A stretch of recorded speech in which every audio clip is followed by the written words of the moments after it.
ಗಾಯಕ ಸೋನು ನಿಗಮ್ ಮತ್ತೆ high drama ಮಾಡ್ತಾ ಇರುವಂತದ್ದು ಅಂದ್ರೆ ಪೊಲೀಸರ ನೋಟಿಸ್ಗೂ ಕೂಡ ಸೋನು ನಿಗಮ್ ಇದೀಗ ಡೋಂಟ್ ಕೇರ್ ಎನ್ನುವಂತೆ ವರ್ತಿಸ್ತಾ ಇದ್ದಾರೆ.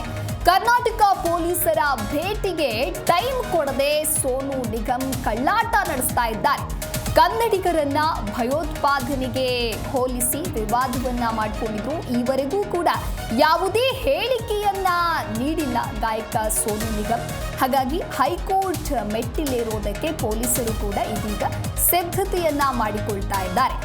ಗಾಯಕ ಸೋನು ನಿಗಮ್ರಿಂದ ಕನ್ನಡ ಭಾಷೆಯ ಬಗ್ಗೆ ಅವಹೇಳನ ಪ್ರಕರಣಕ್ಕೆ ಸಂಬಂಧಪಟ್ಟಂತೆ ಹೈಕೋರ್ಟ್ ಸೂಚನೆಗೂ ಕೂಡ ಕೇರ್ ಮಾಡದೇ ಇರುವಂತಹ ಸ್ಥಿತಿ ನಿರ್ಮಾಣವಾಗಿದೆ.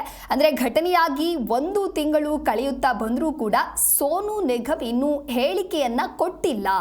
ಬಲವಂತದ ಕ್ರಮ ಬೇಡ, ತನಿಖೆಗೆ ಸಹಕರಿಸಿ ಅಂತ ಹೇಳಿ ಕೋರ್ಟ್ ಕೂಡ ಹೇಳಿತ್ತು. ಆದ್ರೆ ಇದುವರೆಗೂ ಪೊಲೀಸರ ಸಂಪರ್ಕಕ್ಕೆ ಸೋನು ನಿಗಮ್ ಸಿಗ್ತಾ ಇಲ್ಲ. ಸೋನು ನಿಗಮ್ ಬಳಿಯೇ ತೆರಳಿ ಹೇಳಿಕೆಯನ್ನ ದಾಖಲಿಸಿಕೊಳ್ಳೋದಕ್ಕೆ ಹೈಕೋರ್ಟ್ ಕೂಡ ಸೂಚನೆಯನ್ನ ನೀಡಿತ್ತು.